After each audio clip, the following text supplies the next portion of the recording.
Welcome back, everybody. The reason I say back is because evidently the first minute or so was not recorded. So I'm going to recreate that for you in the future, so to speak. I was wondering what title to give to my talk today. I came across this particular title I first used for a collection of poetry readings. And what is curious is that the design of the title, with poetry as the vertical element, reminds me of an important moment in the history of poetry films, which I have written about. And it is, the year is 1953, and here we see the experimental filmmaker Maya Derain, best known for her film Meshes of the Afternoon, participating in a historical symposium whose topic was poetry and the film. She was on stage with the film critic Parker Tyler here, the experimental filmmaker Willard Moss. You may recognize the playwright Arthur Miller and the poet Dylan Thomas.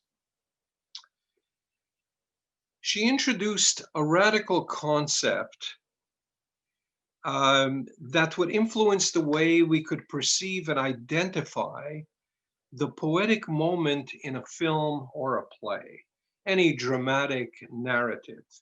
In her view, the narrative continuity we expect as viewers is necessarily a horizontal movement, while the poetic is distinguished by its vertical movement. And now I will cut to the actual recording, which continues from this point on. In her view, the narrative continuity we expect as viewers is necessarily a horizontal movement, while the poetic is distinguished by its vertical movement. She said, "It is a vertical investigation of a situation in that it probes the moment so that you have poetry concerned not with what is occurring, but with what it feels like or what it means." She used the example of Shakespeare. The poetic monologue there, like Hamlet's to be or not to be, is outside the action or built upon the action as a pyramid at a certain point as a means of intensifying that moment in the horizontal development. That would have been a good title too, by the way, Intensifying the Moment. She wasn't the first to equate poetry with the vertical.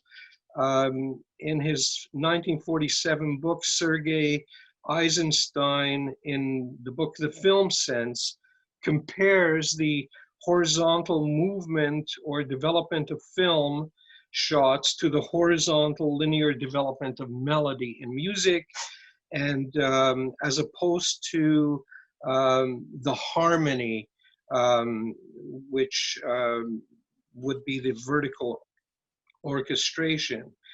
But video poetry was not supposed to be the title of my talk today. I really wanted to name it The Transfiguration of the Commonplace. Now, I know that that title sounds a bit lofty and complex. It's quite a loaded word.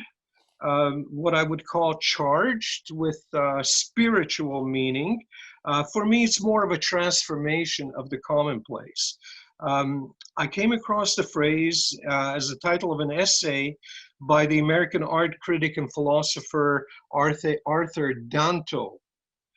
And it was an excellent phrase to describe what I think is an essential idea behind what video poetry can be.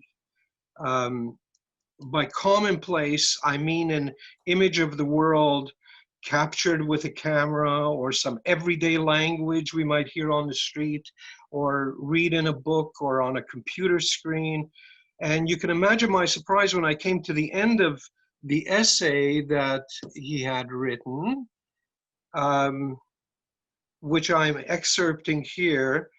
Evidently, Danto was in a similar position. He liked the phrase, the transfiguration of the commonplace. So at the end of his essay, he wrote, the title of this essay was the title of the famous book written by Sister Helena, who's a fictional character in Muriel Sparks' The Prime of Miss Jean Brodie. And I highlighted the line that I really like here. I have coveted the title and resolved to steal it the moment I wrote something it might fit. And I feel very much the same way. In personal correspondence, he talked to Muriel Spark, and she said, I invented the title because I felt it was a description of creative art as I myself practice it. So temporarily, let's call it the transfiguration of the commonplace. By reflecting on his own desire to use this phrase, Danto was in fact acting as a postmodernist art critic. Postmodernism is not as popular a term as it was 30 or 40 years ago, but it was very influential. Today, it has been softened a great deal, so I think we can call it pluralism. I'm using this word now to describe where we are at in terms of poetry, films, video poems. We're in a pluralist art world where, for example, my ideas should be taken with a grain, if not two, but a grain of salt equal to other positions that could be argued as just as valid or true. My sources should be of interest. In 2009, I presented some ideas to the Text Festival in Bury, England. It was the first time I met the language poet Ron Silliman, who is here, and the visual poet Jeff Hoot. And so between us, we were language poetry. Ron Silliman, you should make a note, he's a great blogger. This is from his blog page. Vidpo, that's me for video poetry, and Vispo for Jeff Hoot. So he wrote, after I met him, he wrote up quite a long essay, I guess, on his blog, quite a long blog. And on August the 3rd, he posted, well, that's what he posted, actually. That what we're looking at is what he posted, a challenge, which was, which appears on my manifesto, and this is Ron Silliman from that time, saying that the real problem of visual poetry, by the way, visual poetry is simply an image that also has some text on the paper or the screen, and it's usually not a moving image. So referring to visual poetry and video poetry, he says the problem is the formal definition of their own territory, which motivated me to put together this, this manifesto. Now, territory, I underlined territory, which is not obviously on the manifesto, but for today I underlined it. The word territory smacks of Lessing. Gotthold Ephraim Lessing wrote The Limits of Poetry and Painting in 1836, and of poetry and painting, which is the visual, he wrote that each has its own distinct character. I mean, poetry is extended in time, the visual extended in space, and he promoted the idea that each art form should keep to its own territory.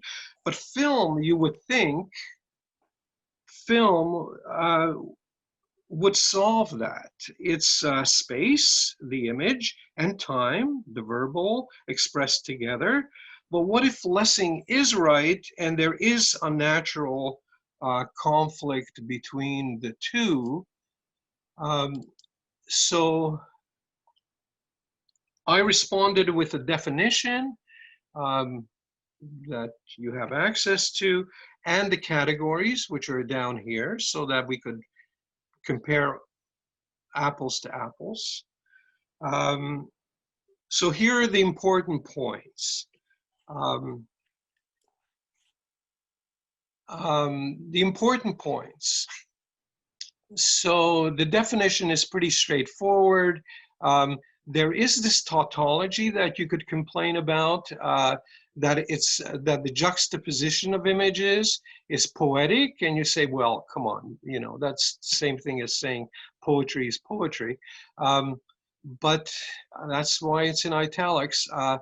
And then the blending of them, I bring into the realm of experience rather than an object. So video poetry is really an experience. Unless you're watching it, it doesn't really exist unless you are either watching it or showing it or talking about it. The function of a video poem is to demonstrate the process of thought, and I'll refer to this a bit later, which is, just think of a stream of consciousness. So that is the process of thought. That's what we do in our heads, what we're doing right now, what we're always doing. And I wanted video poetry to be able to express this stream of consciousness at certain points, I guess. The simultaneity of experience was very important to me. I wanted to make sure that the work acknowledges that that there was an election in America and what happened, and there are people dying of COVID, etc. And here we are talking about an art form. So even if those things are not expressed specifically, the work itself has to somehow refer, and there's your self-referential idea apply to video poetry as self-referential in terms of postmodernism is quite familiar to me, to us. Not illustrating the images. I mentioned to Thomas the other day that that we all talk about this like, oh no, you can't illustrate when you're saying that my love is like a rose. You can't illustrate the rose that is not done, and yet we see it all the time. So that's something, that's an issue that really has to be dealt with. The other important point, I think, was that the poem, if it's about a poem, that if there's a real poem that is being used, either recited by the poet or on the screen, written on the screen, that it represents only one element of the video poem, and the poetry, you only get poetry or the poetic experience as a result. So, which takes the pressure off the text element, although it's really important, but it takes the pressure off it to be poetry. So really a video poetry is poetry of poetry. The categories are pretty straightforward. You can look these up. I'll show an example of kinetic text in a second, and I'm going very slowly. Of the many documents that I've read, I would like to single out one of the most inspirational thoughts around, and it came from a group who were called the Formalists. They were the Russian Formalists at the turn of the century. Their ideas seem to have meshed with my own vision that is heavily marked with ideas and methods straight out of Surrealism, even Dada. So I just want to highlight, this is probably the most famous statement that I could find, and it's by Viktor Schlovsky, Artist Technique, 1917. He said that the technique of art is to make objects unfamiliar. So if you've come across the word defamiliarizing, either the image or the text or the sound of a video poem, then you are following a certain vision of art that was promoted by the Formalists. And he claims that we should be making forms difficult to increase the difficulty and the duration of the perception. Actually watching a video poem, the longer that it endures in a kind of a difficult form, the better. So that is an aesthetic end in itself and must be prolonged. Art is a way of experiencing the artfulness of the object. The object is not important. So that's a pretty heavy statement right there, because you could really argue with what do you mean the object is not important? And maybe we could talk about that. So in relation to that, I would like to show, now I think if I mute this, can you still hear me? Can you hear my voice? Yes. Can you hear my voice when I talk over this? Thank you. Yeah. So this is, you know, probably one of the most familiar films of the time, where Duchamp is asking us to perceive alternating, rotating discs, one with words, which is here, in the shape of a spiral, and another with lines in the shape of a spiral. So for me, it could stand for the verbal art, poetry, alternating with visual art, a film effect, and therefore it can be considered as an art object. So in terms of what I said about how the formalists saw art, in this case, video poetry, these alliterated puns are difficult enough to process. I'm not gonna, we don't have time to get into this, but you could online, you could find essays that are written about this particular work. So the alliterated puns are difficult enough to process. Reading them on rotating discs increases that difficulty, obviously, trying to read that. And it's 7 minutes, the duration of the perception, rotating words alternating with rotating spirals, is in essence an aesthetic experience. So I just want to read this out to you so you could hear the alliteration, the punning. This is one of many of these verbal discs. Bain de grotte pour grain de beauté sans trop de Bengay. And by the way, Bengay was a top-selling testicle enhancement cream. Let's see. Okay.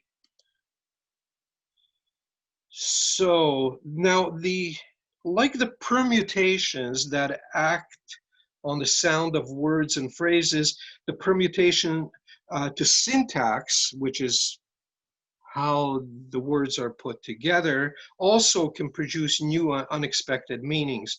And as the focus this year is on Canada, I want to show a syntactical modification to a simple 7-word line by B.P. Nichol, a Canadian national treasure who died tragically at the age of 44. And there's Barry.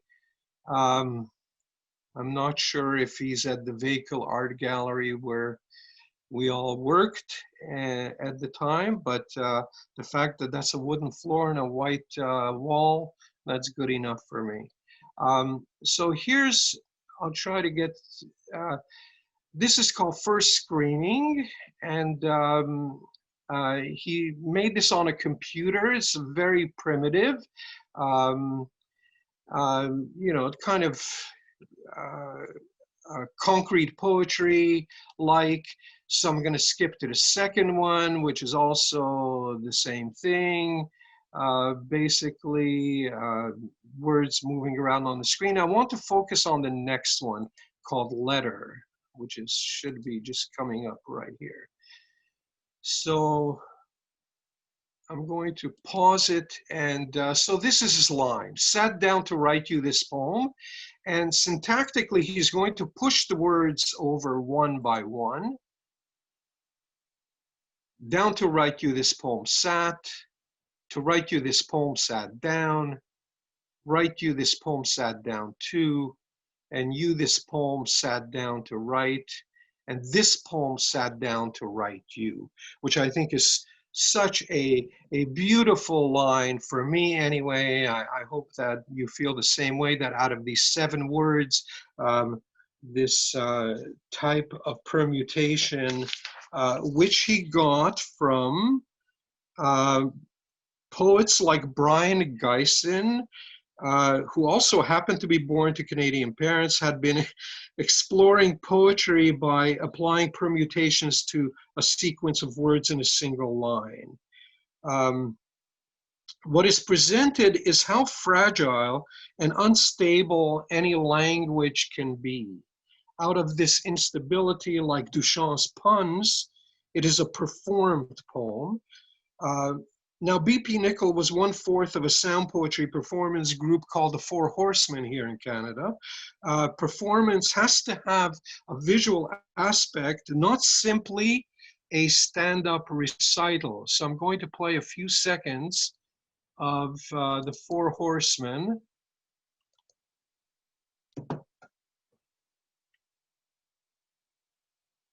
Oh, sorry. For some reason, it should be this one. So this is Barry here. This is B.P. Nicol here. This is Steve McCaffrey that I want to focus on for this moment.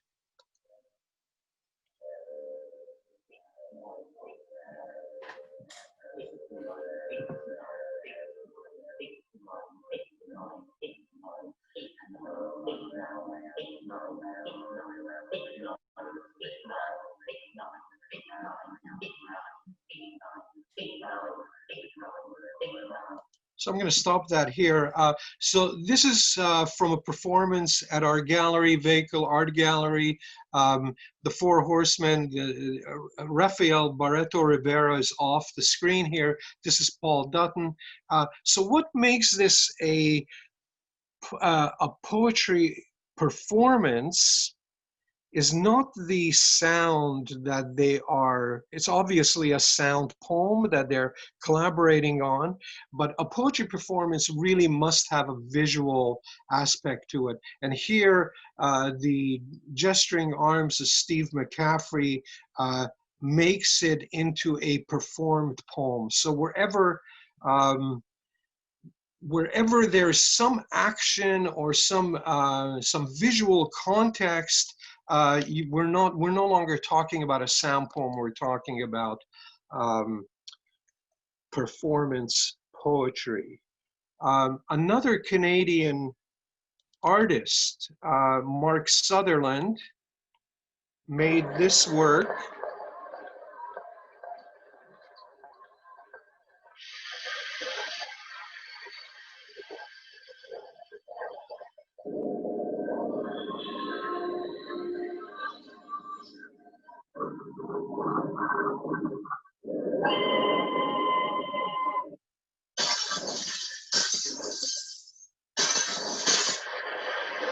So this brings us back to the beginning. So he takes 5 consecutive scenes. This is film footage, raw footage, that he found footage. And he identifies the words poet and poem.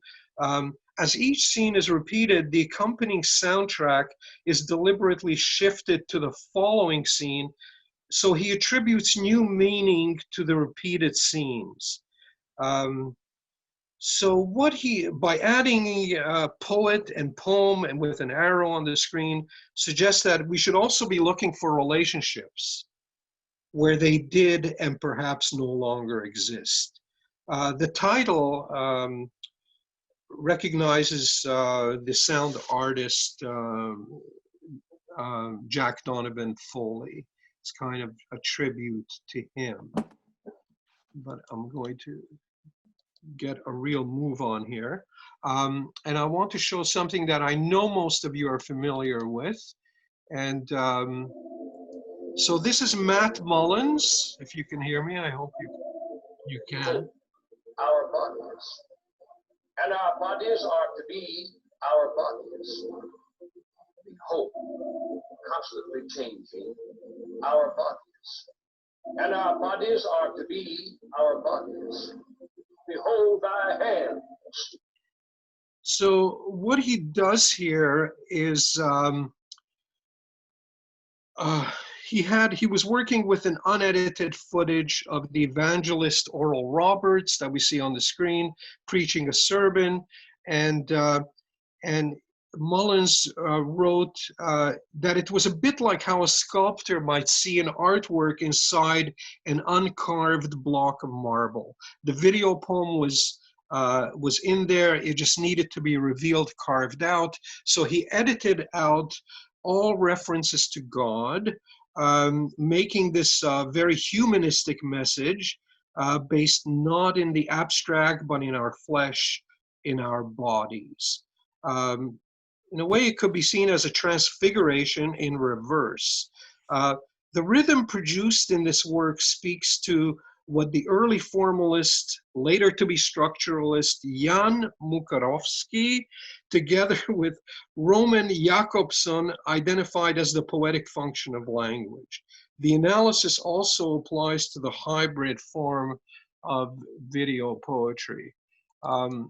So I want to bring this up on the screen. This is what Mukarovsky put it so well. He said the violation of the norm of the standard language is systemic violation. Its distortion is what makes possible the poetic use of language.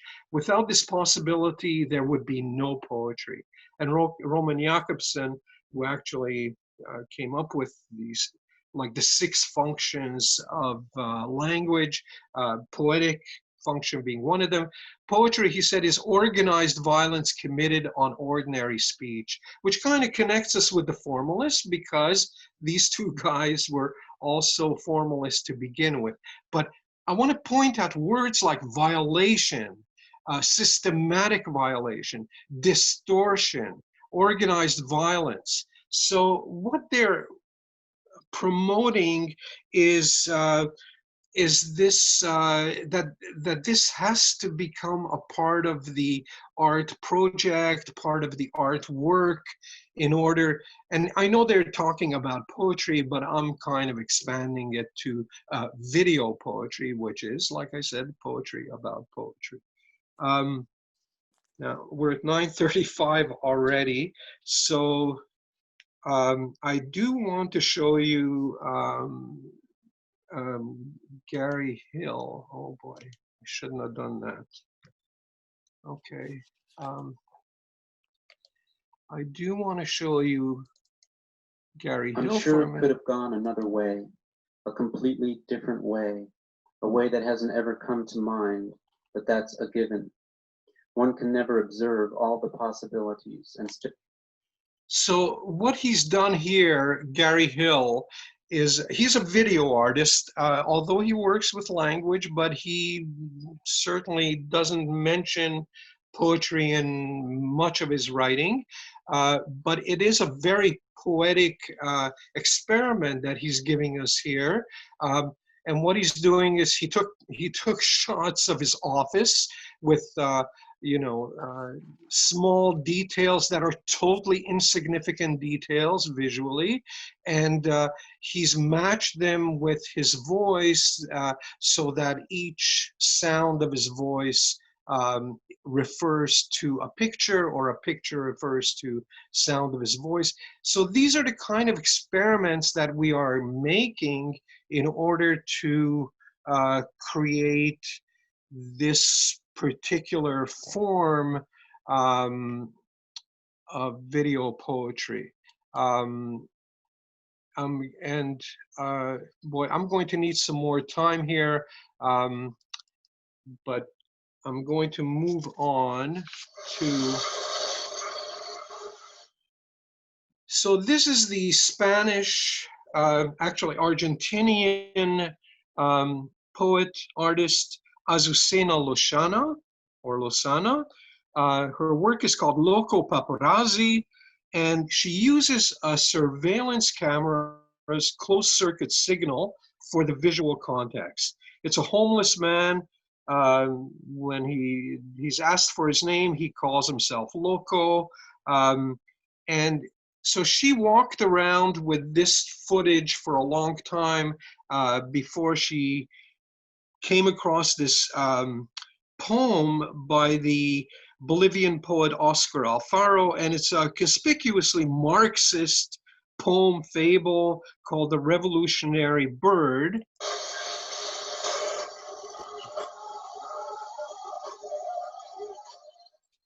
Ordena el cerdo granjero, fusilen a todo pájaro y suelta por los trigales su policía de gato.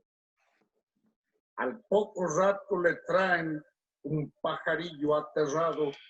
So it is by juxtaposing this poem,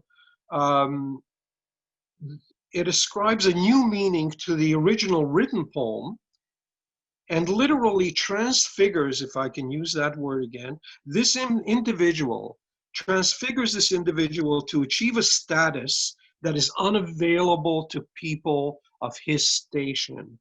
His incoherent babbling is therefore translated into a visionary poem.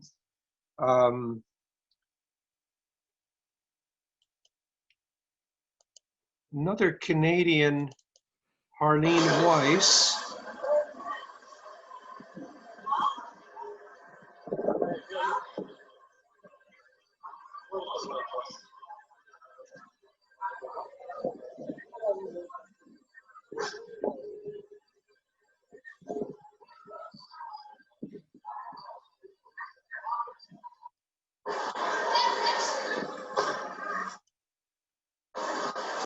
So what she sets up her camera on a San Francisco street, and she likes that wall.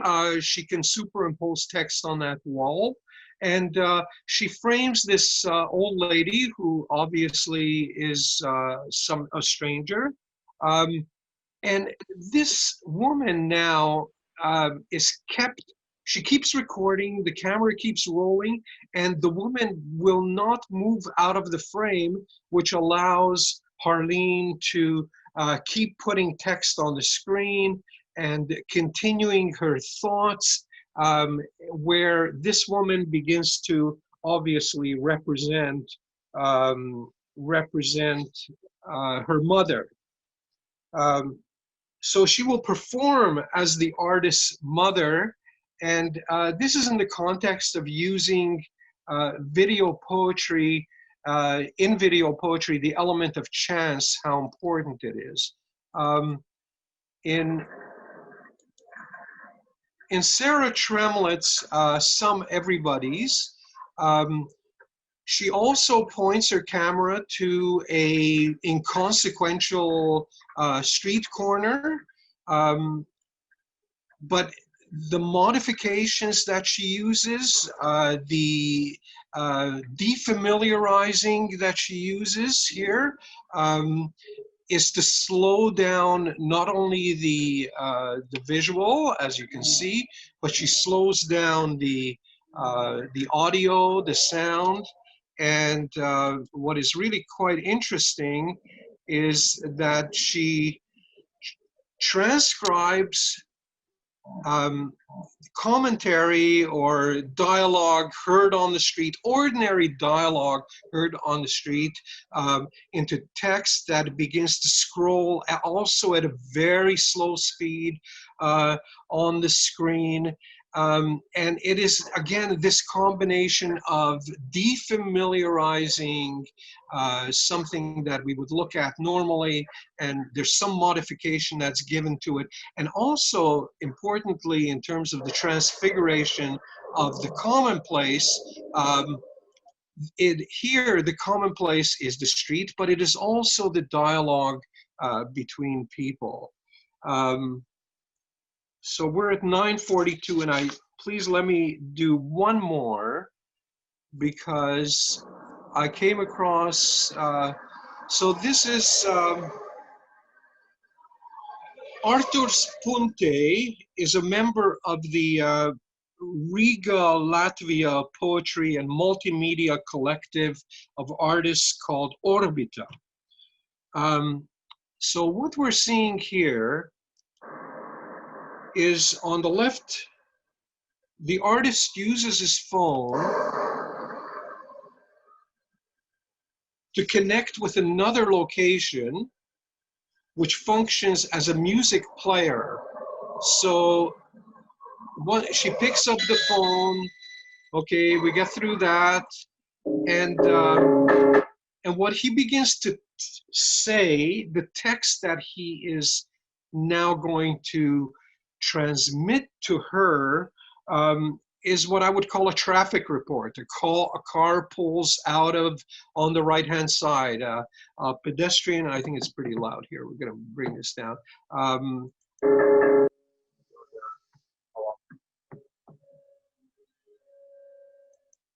As soon as he says whatever ordinary, commonplace language that is being used in a kind of a performance art context, the contact on the other end of the line creates some sound to reflect on or to comment on musically on what he is saying. So this is the structure, and it stands up to this point, and then we get this. Шпану с улицы Таллина развеселит только большая машина, мчащаяся мимо слишком быстро, за рулем которой молодой придворный рассказывает нам на латышском об удовольствии. What has been going on in the two screens has now moved into the background. It is the basis, it is the base on which this process of thought, right? The stream of consciousness by the off-screen voice is telling us some very ordinary information about a group of artists, and I'm presuming that it's a kind of a reflection on Orbita, on the, I'm going to mute this, that is going on between them. They're having a regular conversation. So again, through the combination of these elements, we do have to watch them carefully and try to realize and see a structure in these works in order to give them art value. Well, I can't believe the stuff I have not shown you, but I'm going to turn it back to Rudy. I just want to show you while we're still in, can I show you just one more thing here? That in Wired magazine, when was this? In 2013, do not shoot video in portrait mode. And of course, I responded not to that, but I responded with a work of mine that uses vertical, what we call vertical video or portrait recording, which made me realize that on a regular TV screen, the widescreen, we get a black bar on the left, a black bar on the right, and how that could be exploited. These gulls change from left to right to show us which panel we should be reading. These are castellers who build a castle, stepping on each other's shoulders, and it's about slavery. So I'm reinterpreting slavery in terms of the voices of enslaved people with the visuals of the popular game of castelling. So now I really am going to stop and turn it over to Rudy. Thank you Thank very you much. all I am for applauding. sticking with me throughout this. And why can't I hear? Oh, there we go. Sorry. Yes, thank you very much. We would come now to the discussion part. It would be great if everyone who wants to participate activates their video to simulate that we're in the same room. Yeah, any question to Tom?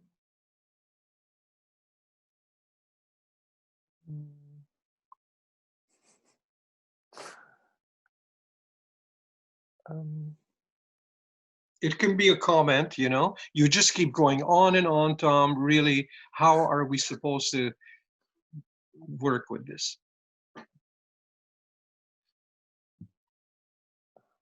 Oh, Irina, I'm going to put you on spotlight. Not that you're so surprised. So, hey. Hello. Hello, Tom. Hello, everyone. Thank you very much.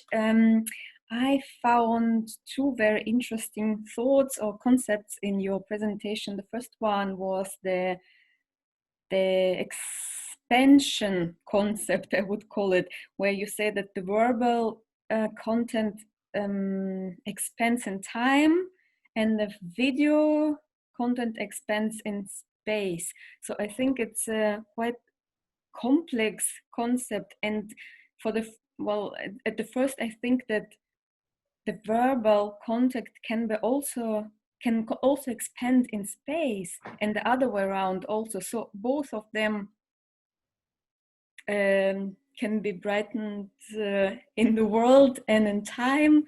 And yeah, so it was just something that was going on in my head while I was listening. And the second thing, the process of thought. You said the function of the video poetry is to demonstrate the process of thought.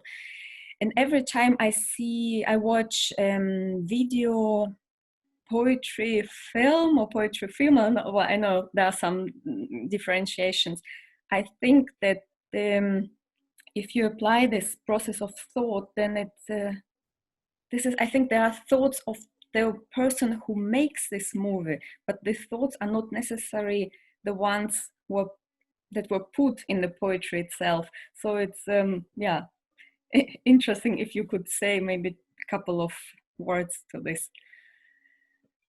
Well, to say that poetry expands in time and visual art expands in space, another word is sometimes used that might clarify it a little bit for you. I mean, I like expands because it gives us an interesting suggestion, but it also expresses itself. So poetry expresses itself through time because of the words, of the succession of words on a page, right? You're reading it as you're moving along. And poetry, I mean, for most people, it is an oral, it is a sound art. So again, word after word gives, it works in time, but you're also so right in the fact that if we put words on a screen, then we're working with space. And I love the idea that for hundreds of years, poetry and painting, I guess visual art, was meant to be separate, and each had a territory. And now all of a sudden, with the oncoming medium of film, they could be combined, but it created new problems. And the problems that it created, I just want to throw it out there to you. The problem that it created was that the forms, not in my examples, but on television and in film, are acculturating us. That these films that we are watching, these narrative films, these films where everything is synced sound with what's happening on the screen. Imagine if you watched the film and the person's mouth was moving, but they were saying something completely different, of which I also have some wonderful examples that I can't show right now. But I believe that we have to find a form that differentiates itself from television and from movies, although it can use all those elements. Look at Mullen's use of television, but he modifies it because he works with the editing elements, editing certain elements out of that. He's creating a totally new work in his poetry. Go ahead, sorry. You would like to say something? Is it Raphael? I just take it for a moment. I think there are some more people who maybe would like to take a chance to talk to you. Thank you. Yeah, I see Andre Farkas raises their hands. No. Okay, it's actually me next to Andre Farkas. So Tom, I have a question about process here, because it seems to me that every video poem would have a different process. And I was sitting here trying to think, how would I go about, I have an idea, I want to do a video poem, but that's all I can know. But you talked a lot about accidents, happy accidents too.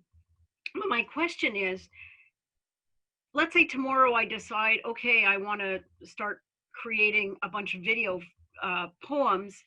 I would start collecting as I live my days. Oh, I heard something interesting here, or I videotape something that I saw interesting, and I would collect all of this stuff and text, and I would just collect all of this stuff, and then what? I would sit down and try to put a couple of these things together. Like, the process seems to me really interesting, and I wonder if you could speak to that.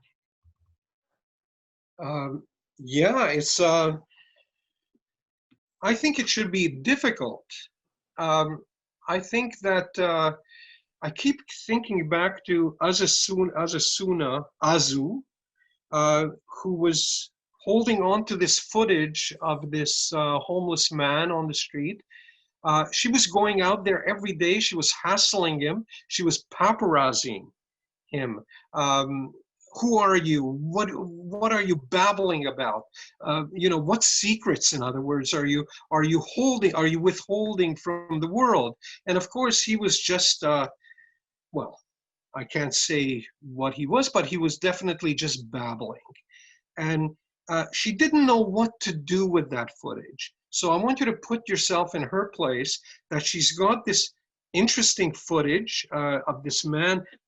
And what is it about it that really got her attention? Was his gesticulating, was the gestures. It wasn't simply someone sitting there and not signifying some kind of emotion or thought or you know, any kind of knowledge that he or she is transmitting through their action or non-action. No, he was gesticulating and he was all over the place. And I think she really liked that. Now, I've also had that experience. I went to, when I was in working in Quebec City for the Musée de Québec, looking at their lectures and identifying them. I found one guy who was all over the place. His arms were waving around, and I actually made a copy for myself. I said, I've got to use this, and eventually I did. And I just kept him without showing his face. But the gesticulating was creating motion, you know, and even the early filmmakers talked about how motion and action is such an important part of film. Other people can say the opposite, you know. Today they could say it's slow film that we want to see. Look at Sarah Tremlett's work, you know, how much action was in that film, minimal. And yet it was very dramatic because she also slowed the sound down and made it very loud, so that I didn't play the part where there's a bouncing ball, but it sounds like it's like a cannonball that is bouncing on the street. And so to your senses, you know, so video poetry speaks to your senses and kind of makes you think and makes you feel at the same time. I see. Would that answer the question? Do you want to say something more, André? Okay, okay. Then Raffaele raised her hand, then Dimitri, and then Joe. Okay, thank you. Hi, I'm Raphael.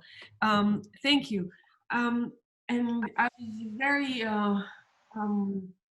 very intrigued by everything you were saying, and, you know, observing. My connection was interrupted twice. So, but from everything, from what I did see of the material you've shown, it was interesting to observe that I don't know, the point of departure of poetry in each of these, in each of the pieces, and I forget the names right now, the titles, but I could not pinpoint it. It's almost like in some cases it was more motivated by the picture or the movement. In some cases it was more the sound, and I guess all of these are legitimate, and this is simply what I'm struggling with and what I'm trying to find a way to work around, because when I create what I would call video poetry, but maybe that's not what it is, I hear the sound of a poem, and it's the sound, not the meaning of it, that moves me to write music. And then once I write music, I go for the visual, and I create the visual, and then I put it together, and I guess that's okay.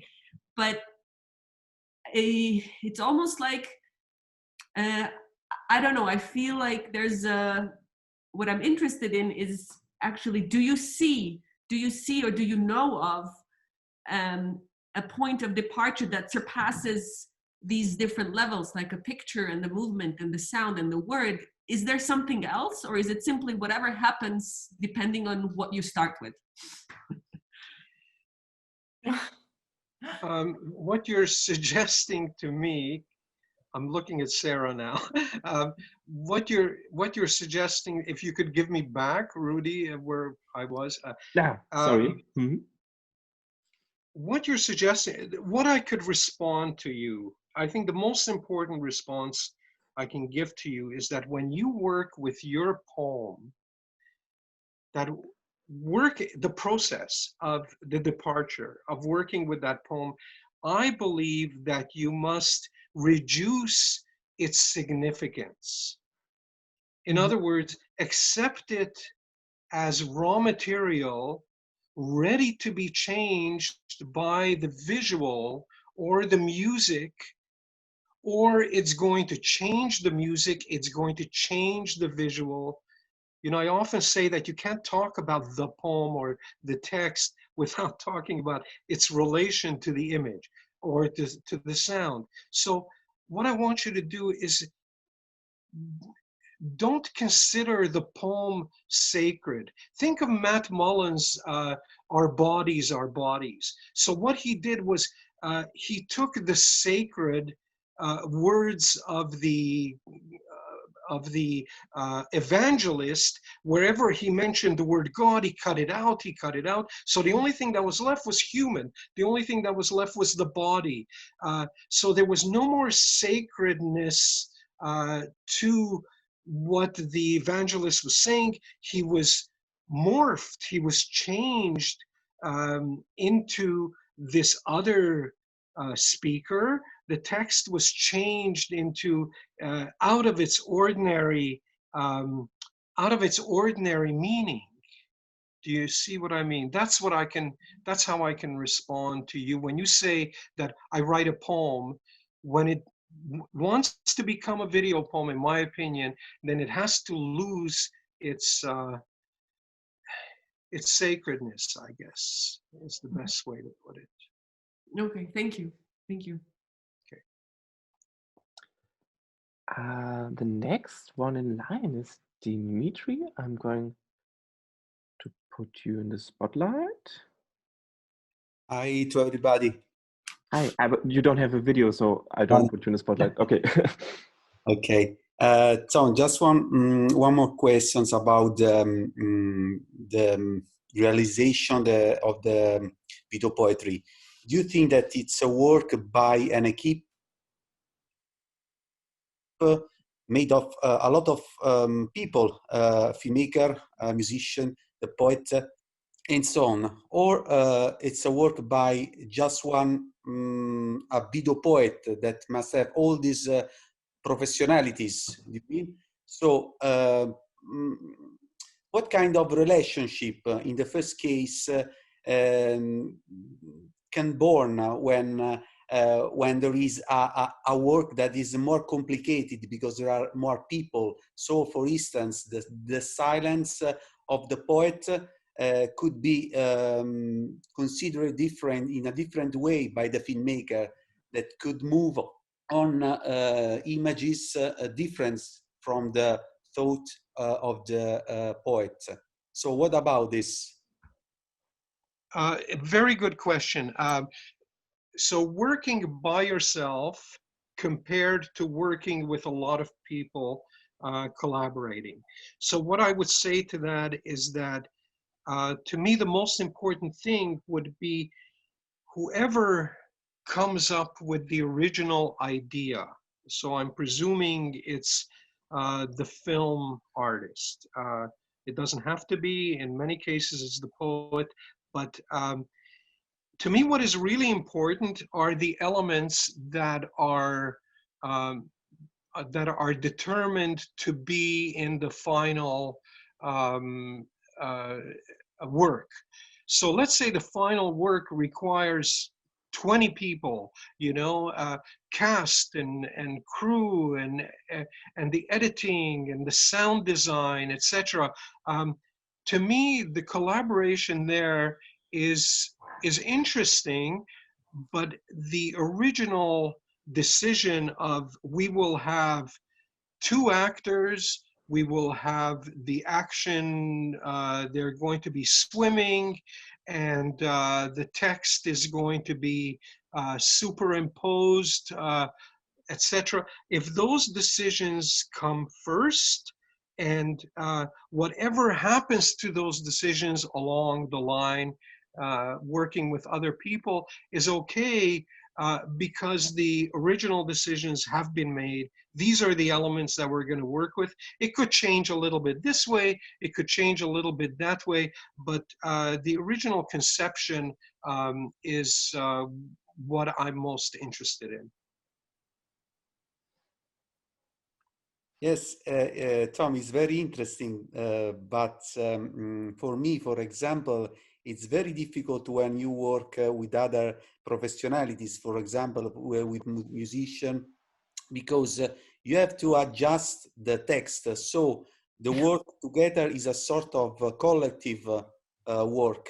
So the same thing for the filmmaker, that maybe ask you for eliminate a sentence or a word and so on. So is as you told at the beginning, it was very interesting. It is a sort of experience by the same people that realized the video poems. So thanks. Dimitri, so how many people are you? You're working with a musician, is what you're saying? For the musician, no, but how many people are you it was talking about? 6 people, for example. In well, general, yeah. I try to imagine. I try to imagine a situation where the 6 people are going to stay together for 48 hours without leaving the room and talking about the work to be done. And during that time, everything is worked out. Everyone is suggesting things, but it has to start somewhere. It has to start with images, text, and sound. And then the questions could be raised. You know, I don't like that line of poetry. You know, I think we should cut that out. Why not? You know, so this kind of discussion about the actual process of putting it together is less interesting for me than deciding that it's going to be a closed circuit television image, that it's going to be the text is going to come from dialogue recorded on the street, you know, and then we'll work with it. Then we'll put it all together. I don't care how it's put together. I mean, I do. Maybe it doesn't work because of the collaboration. But I think you have to go very strong with your original idea. Okay. Does that help you at all, or does that not answer your question, or Dimitri? No. It's okay, Tom. For me, I understood. Okay. Okay. Okay. I think Joe had a question, and then long Odile time ago. also raised their hand. Okay. Oh.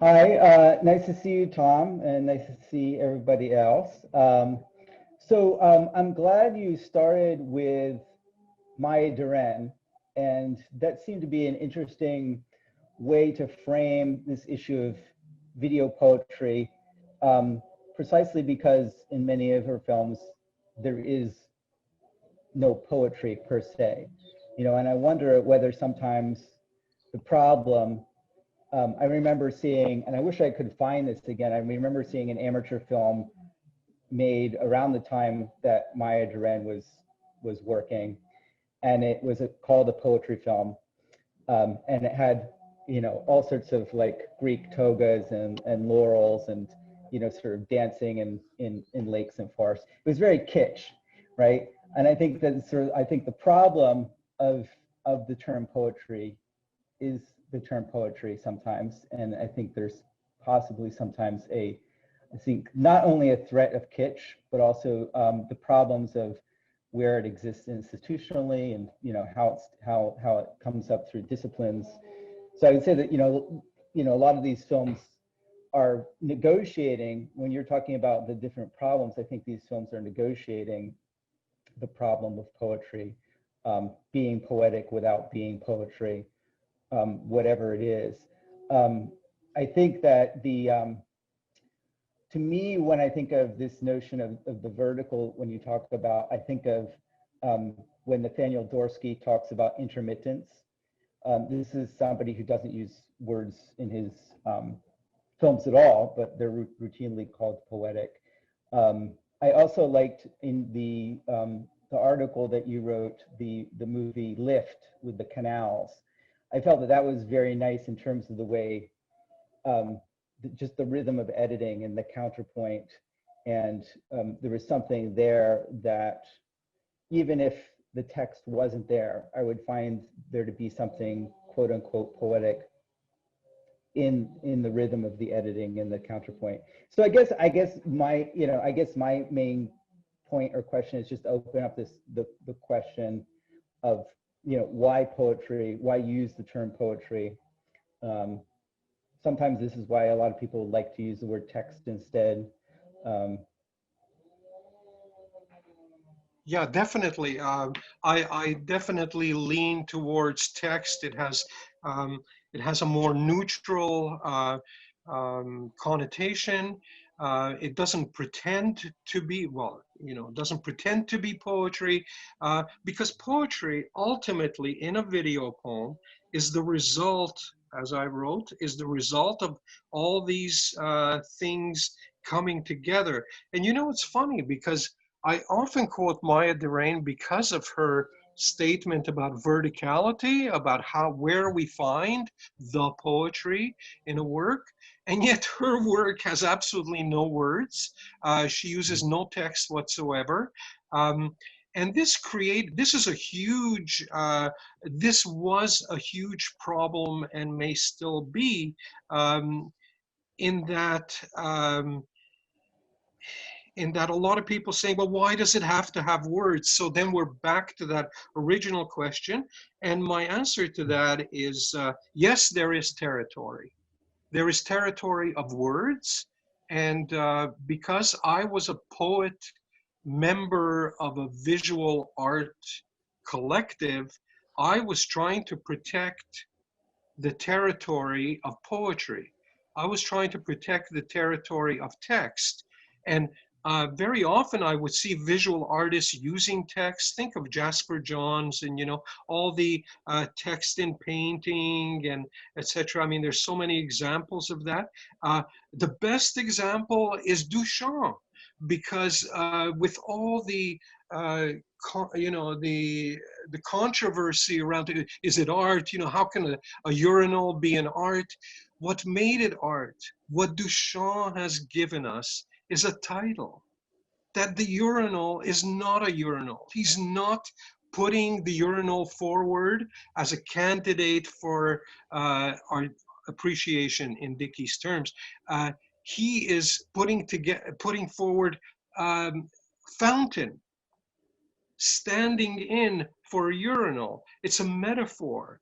It's look at all his titles. All his titles are filled with poetry. The bride stripped bare by her bachelors, and then what? Even. And that even, that comma, and then the even afterwards, the title of that is pure poetry, in my opinion. Poetic versus poetry, a huge debate there, because people are so free, again, pluralism, you know, people are so free to call something poetic, and we kind of know what they mean, but I have a territory to protect, you know? So to me, how text is treated and how it's changed by the visual element, or how it changes the visual element, is very important to me.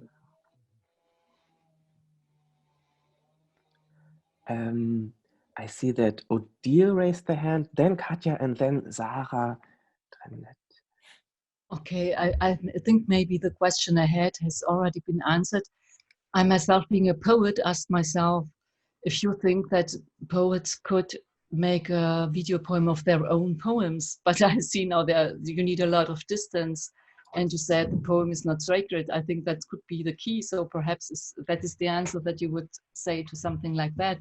Can a poem transfigure his or her own poems to such a video poem? I think that's difficult, and I learned a lot today and reading your article about video poetry.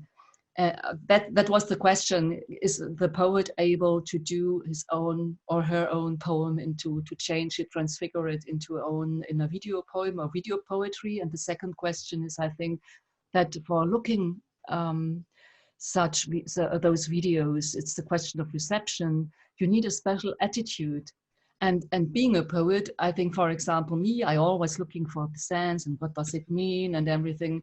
And I think it's a bit difficult for people who work with words to get that freedom. And I think you should look at them more in a manner which is more associative and looking what touches it in myself, or what do I feel. And that's for me, a woman of words, that's really strange. So those were the question for me. Can I have, what is the attitude? Should I have a special attitude? I think that's difficult. So yes, let me answer that. I want you to think of your poem. First, I said before, do not consider your poem the perfect expression. It is a raw material, and it has to be like a sculpture, like pottery. Get your hands in there, and but the most important thing for you, from what I could tell, is that all you need to do is find a context for the poem. So, in other words, you write a poem about a red rose, and I'm telling you that you cannot show a red rose when you're talking about a red rose. Yes, that's.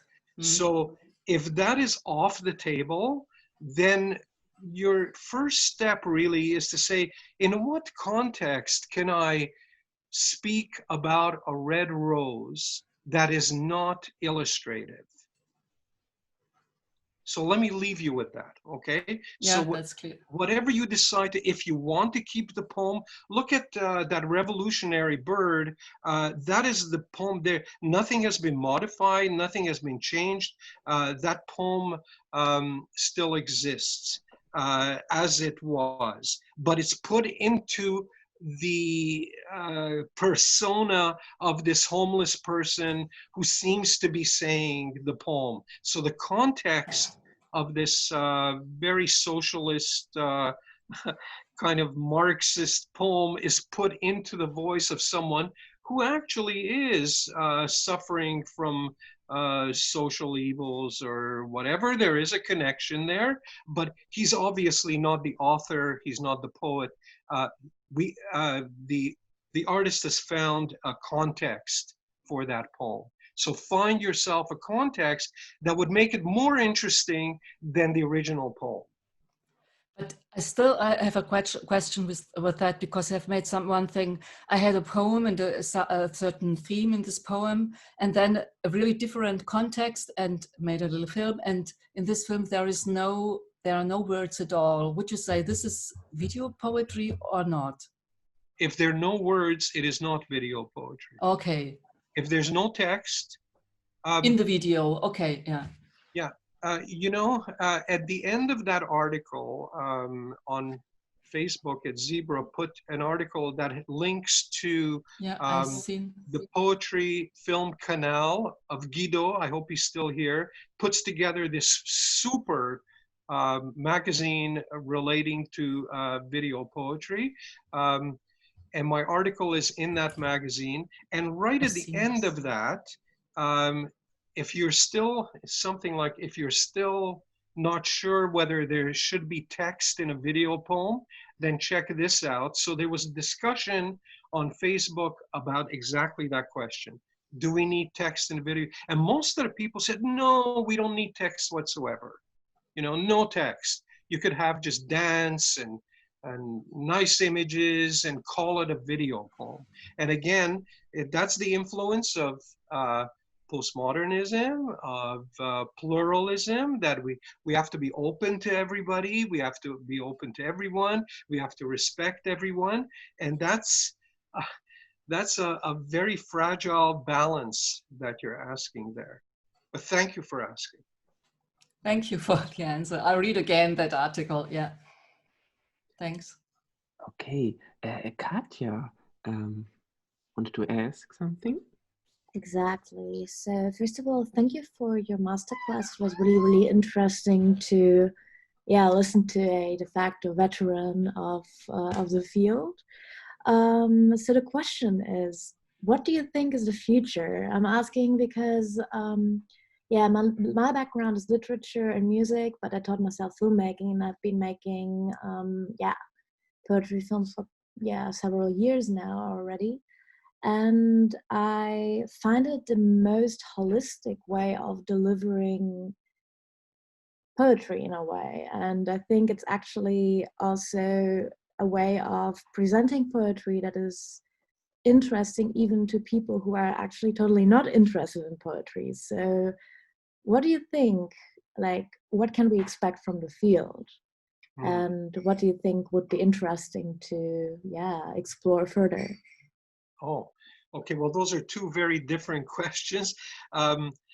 What would be interesting to develop further is, for me, the form. So formalism. I'm interested in, I never got a chance to talk about the fact at the beginning when I said the content is not important, but you know, what happens in the frame, you know, and what happens inside the frame? What are you doing with it? I didn't get a chance to show you enough of that, but the Argentinian artist Alejandro Thornton made a video of driving by in a car, and he pointed the camera at the passing landscape, and he put a big O, the letter O, right in the middle of this. And this is the whole video for 1 minute, except what happens is the frame turns. I'm not on video here, I guess, but the frame turns so that it, you know, very slowly for 60 seconds, the O stays in the same place, but the whole frame turns over itself. So, you know, I'm interested in what's happening with like the vertical videos, split screens. This is, you know, we should be looking at how we join together. I have a big problem with animation, by the way, you know. Why? Why? Because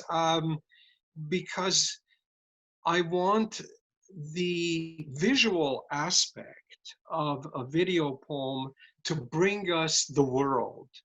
I want the world out there. Someone decides, when I did Beware of Dog, I pointed my camera at a fence on which I wrote words.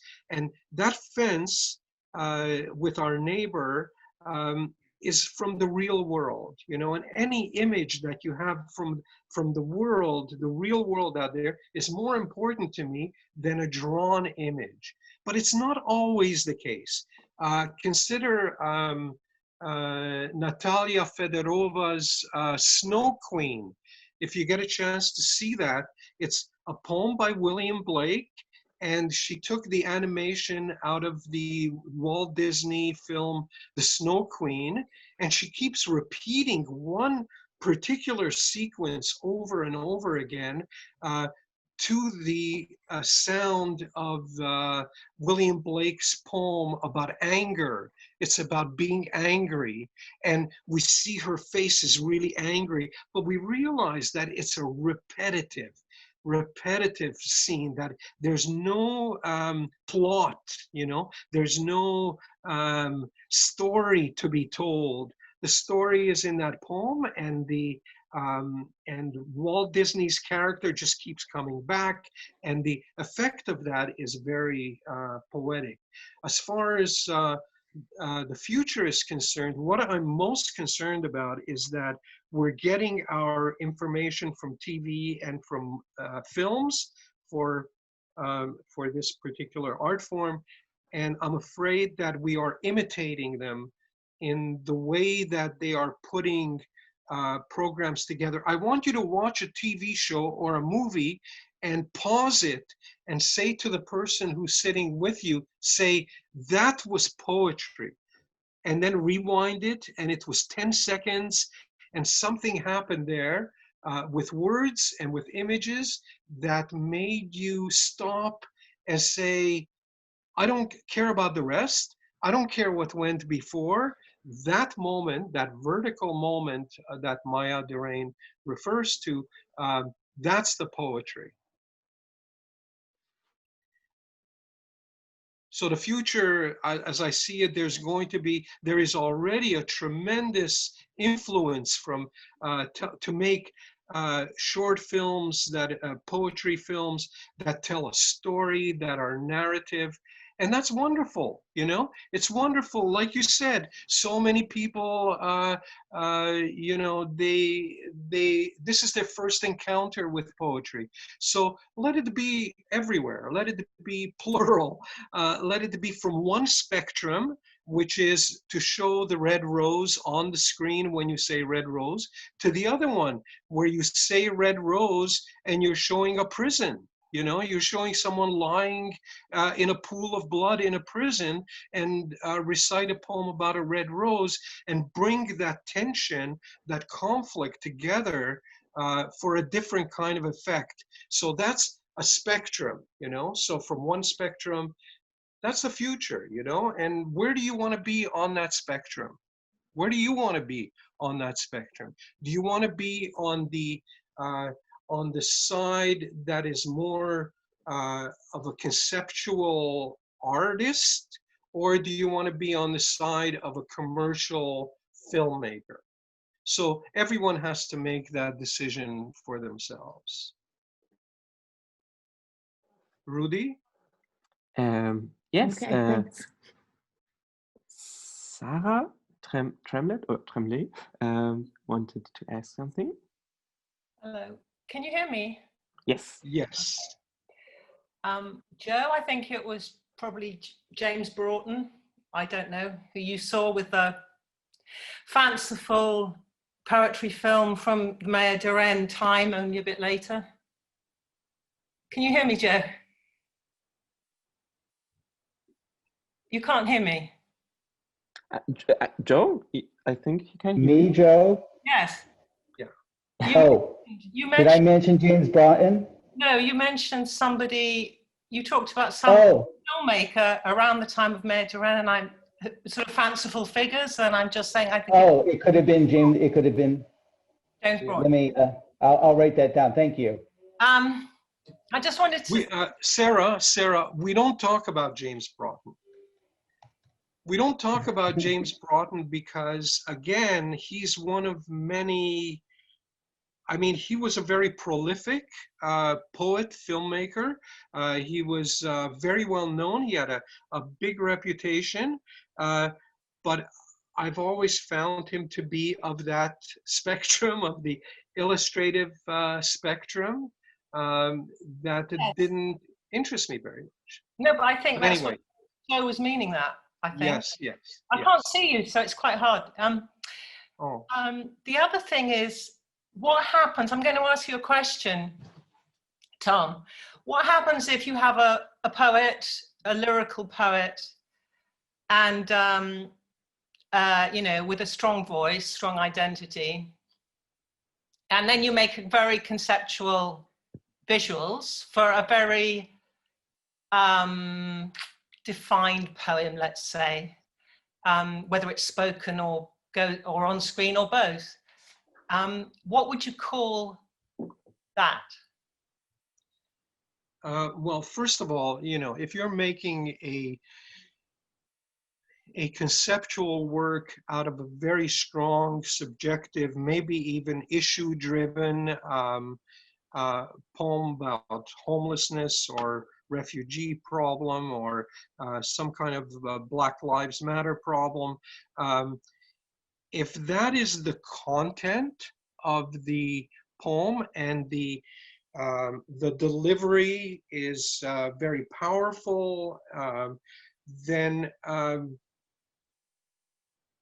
I wouldn't want to destroy that, you know, because the visual that I'm, you know, that I'm encouraging for this incongruity will not work for such a poem. Such a poem has to remain on the communication level.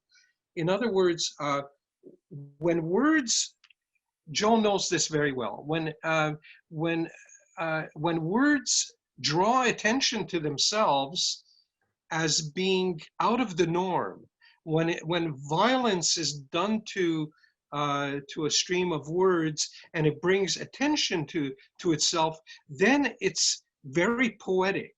The effect is very poetic. You get a poetic kind of experience. But if you try to put incongruity together with something that tries to communicate a message as opposed to drawing attention to the message. This was, for those of you who don't know what I'm talking about, Roman Jakobson came up with the poetic function of language being not to communicate. Okay, so I want that to sink in. The idea is not to communicate. The idea is to bring attention to how, in our case, in video poetry's case, not in poetry written, for the page, but also for video poetry, to bring attention to how the words relate to the image relates to the word, how the context changes when you use this kind of an image instead of that kind of image.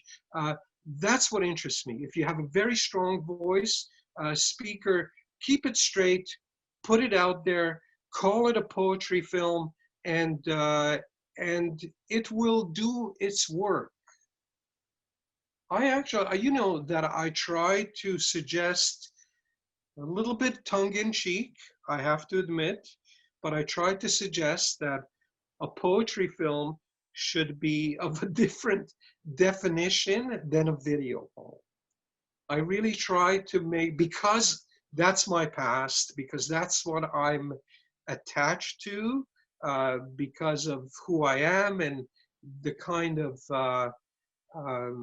background that I came from. That's my interest, and maybe a poetry film could function for these kind of objectives of reacting to the real world, to issues in the real world, and maybe we could call them poetry films. And then maybe if we do something really experimental and try and have incongruity in a different context created, then maybe we could call that a video poem, but that hasn't really taken off yet. But I hope that answers. Does that answer your question, Sarah? I think it's the, there are borderline, based on the original definitions, they're just borderline areas. That's all. When sometimes, I mean, often it depends on the filmmaker, like Mark Nays, taking a poem, and what he does with a poem, how he works, whether he starts with music or the poem, and then I guess you would say, well, he's a video poet because he has. You would call him a video poet, I'm assuming. The name of the poet was, I'm sorry? Mark Nays. Oh, yes, Swoon. Yeah. Swoon, yeah. Do you want to talk about Swoon? No, I just wondered if you'd I think he calls himself a video poet. So that's probably where you start. Yeah. How someone defines himself, I guess. Yeah, identity is very important. It makes us feel like what we're doing is proper, is right. And some people call themselves video poets, and he certainly, is very prolific, and some of his visual contexts are difficult to read. Other than in an ambient kind of way, I find. Yeah. But he lets the words speak. He does let the words speak for themselves, and he tries not to interfere too much with the text itself. The visuals kind of stay at a certain distance from the text, and that's his style, and he's definitely developed a style. If you see one of his works, you will probably say, oh yes, that's him. Okay, does that answer your question? Yeah, yes, okay, yeah. Yeah, we are also past 7:30, sadly, so I would suggest maybe one more question if there is. There are more questions.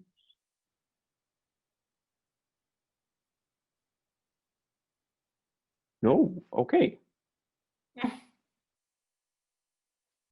Then I'm going to say thank you very much for all you who attended this masterclass.